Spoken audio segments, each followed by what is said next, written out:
আসসালামু আলাইকুম রহমতুল্লাহি ওবরকাতুহু। সম্মানিত দর্শক, বাংলাদেশে এখন রাজনৈতিক দলগুলোর অবস্থা কি?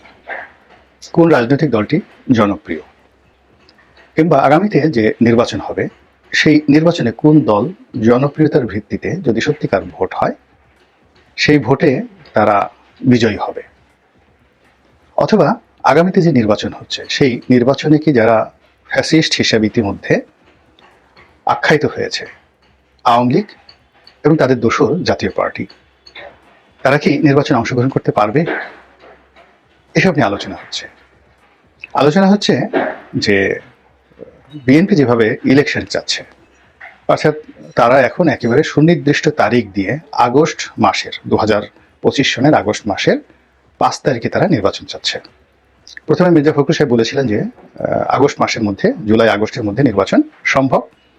আর সালাউদ্দিন সাহেব তিনি একেবারে স্পষ্ট করে বলেছেন যে তারা আগস্ট মাসের 5 তারিখে নির্বাচন চান।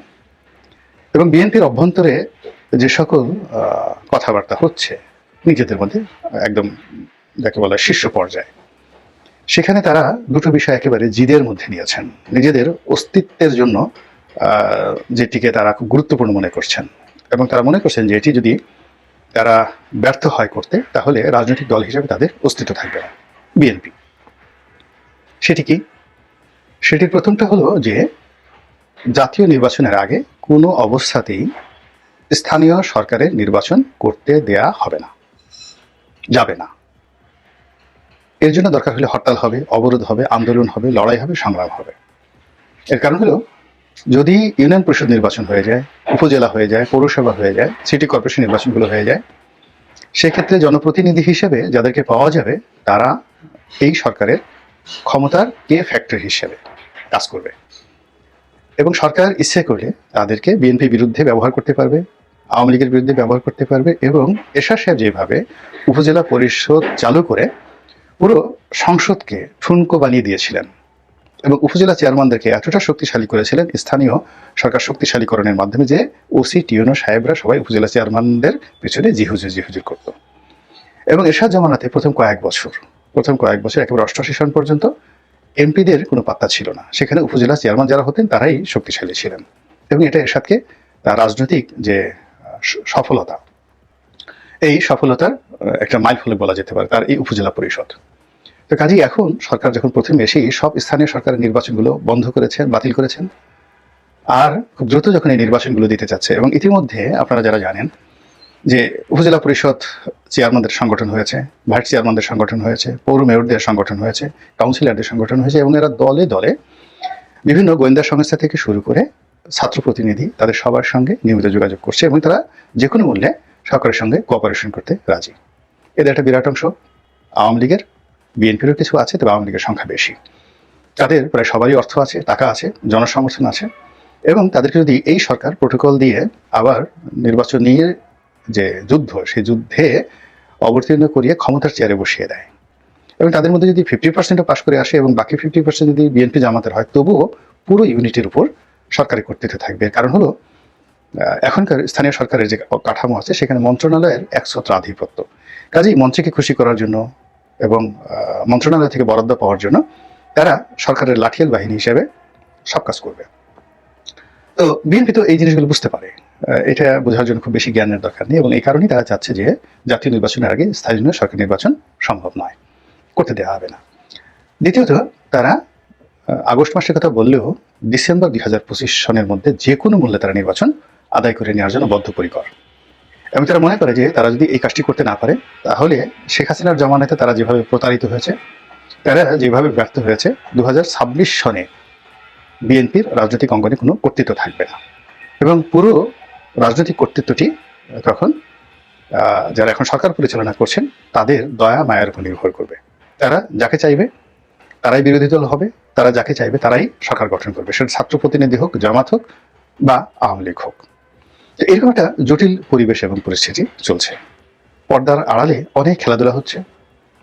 আওয়ামী লীগের দেশি বিদেশি যারা নেতা রয়েছেন তাদের সঙ্গে অনেকের যোগাযোগ হচ্ছে, আবার রাজনৈতিক দলগুলো নিজেরা যোগাযোগ করছে, সরকারের বিভিন্ন এজেন্সির সঙ্গেও কিন্তু বিভিন্ন যোগাযোগ হচ্ছে। তো এই যে একটা জটিল অবস্থা, এই জটিল অবস্থার মধ্যে আবার আমাদের মতো যারা ইউটিউব করেন, ফেসবুক, যারা খুব সেলিব্রিটি এবং রাজনৈতিক বিশ্লেষক বা রাজনীতি বিষয়াদি নিয়ে ইতিমধ্যে যারা খুবই জনপ্রিয়, তারা প্রায় প্রতিদিনই জরিপ করছেন। কেউ হয়তো জামাতের পক্ষে জরিপ করছেন, সেখানে দেখা গেল জামাত খুবই জনপ্রিয় এবং এই সেক্টরে সবচেয়ে দুর্বলতম অবস্থানে এখন আছে বিএনপি। বিএনপির পক্ষে আসলে সোশ্যাল মিডিয়াতে কোনো সেলিব্রিটি নেই, তাদের পক্ষে কথা বলার কেউ নেই, তাদেরকে প্রমোট করার কেউ নেই, এমনকি মূল ধারার যে গণমাধ্যম সেখানেও বিএনপি এখন বলতে গেলে মজলুম অবস্থায় আছে, আওয়ামী লীগের মতোই মজলুম অবস্থায় আছে। তাদেরকে ভয় পাচ্ছে, তাদের খবর প্রচার করছে, জাস্ট তাদের খবরগুলো প্রচার করছে, কিন্তু তাদেরকে প্রমোট করার জন্য বাংলাদেশের মূল ধারার গণমাধ্যমের একটি গণমাধ্যমও কাজ করছে না, একজন সাংবাদিকও কাজ করছেন না, দেশে এবং দেশের বাইরে। তো এই হলো বাস্তবতা। তো যাই হোক, এরই মধ্যে আওয়ামী লীগের যারা লোকজন, যারা সেই গত 15টি বছর ধরে আসলে অনলাইনে বিএনপির সঙ্গে এবং জামাতের সঙ্গে পারছিলেন না, বিশেষ করে অনলাইনটা জামাতের দখলে বেশি, তারা এই সময়টিতে ফিরে এসেছে জামাতের রূপ নিয়ে। অর্থাৎ এখন সেই 2009 থেকে 2025 পর্যন্ত বা 24 পর্যন্ত জামাত যতটা সক্রিয় ছিল অনলাইনে, আওয়ামী লীগের লোকজন এখন যে যার মতো করে অনলাইনে সক্রিয় হয়ে পড়ছে। অনেকে পালিয়ে আছেন দেশে, দেশের বাইরে, অনেকে প্রকাশ্যে আছেন এবং তারা কখনো একটা ফেসবুক স্ট্যাটাস দিয়ে, কখনো কোনো একটা ভিডিওকে ভাইরাল করার জন্য হাজার হাজার ডলার তারা খরচ করছে এবং প্রায় প্রতিদিনই একটার পর একটা গুজব বলেন, কাহিনী বলেন, নাটক বলেন, মানে পুরো জাতিকে বিভ্রান্ত করে ফেলছে এবং অদ্ভুত অদ্ভুত সব যুক্তি, অদ্ভুত অদ্ভুত সব তথ্য এবং উপাত্ত সব কিছু দিয়ে বারবার শুধু আওয়ামী লীগের নাম, Awami League versus BNP, BNP versus Jamaat, এই বিষয়গুলো আপনার সামনে অটোমেটিক চলে আসছে। ইউটিউব খুলে দেখেন, তারপরে ফেসবুক খুলে দেখেন, লিঙ্কডইন খুলে দেখেন, বাইডু খুলে দেখেন, অন্যান্য যে সকল আরও টিকটক খুলে দেখেন, সেখানে নেগেটিভ হোক পজিটিভ হোক, যদি 10টি আপনার খবর থাকে, 10টির মধ্যে 8টি খবরের সঙ্গে আওয়ামী লীগ নামটি জড়িত, পক্ষে হোক বিপক্ষে হোক। ফলে আওয়ামী লীগকে ভুলানো যাচ্ছে না, এক। 2 নম্বরে এই যে জরিপগুলো হচ্ছে, সেই জরিপের যে ফলাফল, সেই ফলাফলটা দুর্ভাগ্যজনক হলেও সত্য যে আওয়ামী লীগের পক্ষে পুরো ফলাফল এরকমই সবার কাছে তুলে ধরা হচ্ছে।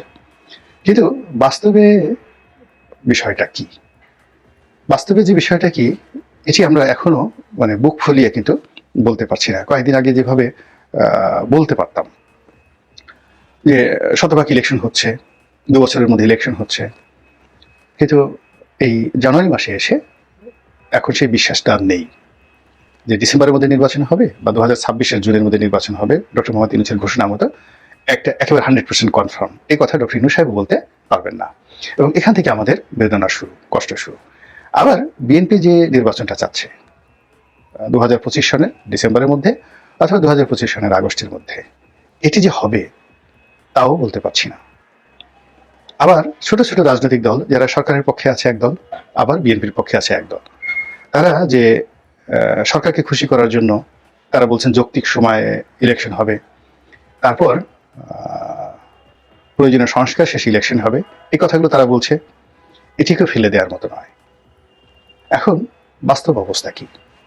বাস্তব অবস্থা হলো যে সরকার সংস্কারের নামে যে প্রশ্নগুলো উত্থাপন করেছে, এতে পুরো পরিস্থিতি জটিল হয়ে পড়েছে এবং সরকার ইতিমধ্যে সার্কুলার জারি করে ভ্যাট আরোপ করেছে, ফ্ল্যাট ভ্যাট প্রায় 12,000 কোটি টাকা এই অন্তর্বর্তীকালীন সরকার ভ্যাট এবং অতিরিক্ত ট্যাক্স, শুল্ক এবং অবগারি শুল্ক এর মাধ্যমে জনগণের কাছ থেকে নিবে। যদি সরকার খুব স্বল্পতম সময়ের মধ্যে চলে যাওয়ার প্ল্যান তাদের থাকতো, তাহলে এই কাজগুলো কোনো অবস্থাতেই তারা করতো না।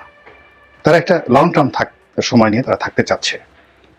তো এই জন্য সরকারের যে অর্থনৈতিক ভিত্তি, এটাকে তারা চলমান রাখতে চাচ্ছে। দ্বিতীয়ত, ব্যাংকিং সেক্টরে তারা কিন্তু ছাড় দিচ্ছে, এসালামের কোম্পানিগুলোকে ছাড় দিচ্ছে, অনেককে তারা ছাড় দিচ্ছে। এই কারণে তারা একটা স্টেবল ইকোনমি রাখতে চাচ্ছে, কিন্তু তারা যদি খুব স্বল্পতম সময় হতো তাহলে এগুলো নিয়ে তারা মাথা ঘামাতো না।